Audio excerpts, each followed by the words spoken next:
देवाची भक्ती होणार नाही, देवाला विसरून जाणार.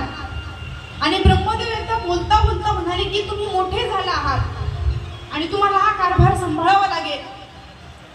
मग त्यांनी विचार केला, जर आम्ही मोठे झालो तर आमचा विवाह करतील, आमच्याकडे कारभार देतील, म्हणून आपण मोठंच व्हायचं नाही.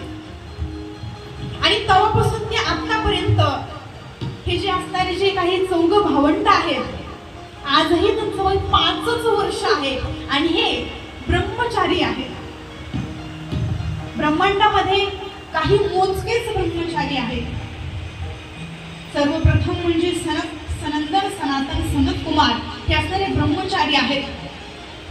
शुक भगवंत हे देखील ब्रह्मचारीच आहेत. श्रीरामप्रभूजींचे परम भक्त हनुमंतराय हे देखील ब्रह्मचारीच आहेत. कार्तिक स्वामी हे देखील असणारे ब्रह्मचारीच आहेत. हे जर सोडले तर ब्रह्मचारी कुणी राहू शकत नाही.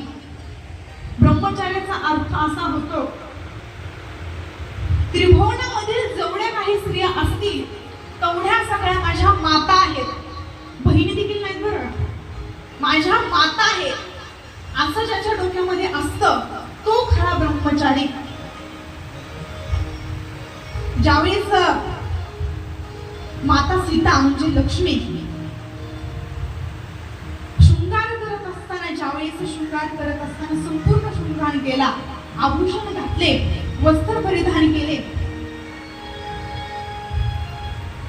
आणि वस्त्र परिधान केल्याच्या नंतर शेवटी एक वाटी होती आणि वाटीमध्ये एक लाल कलरचा सिंदूर म्हणतो आपण त्याला.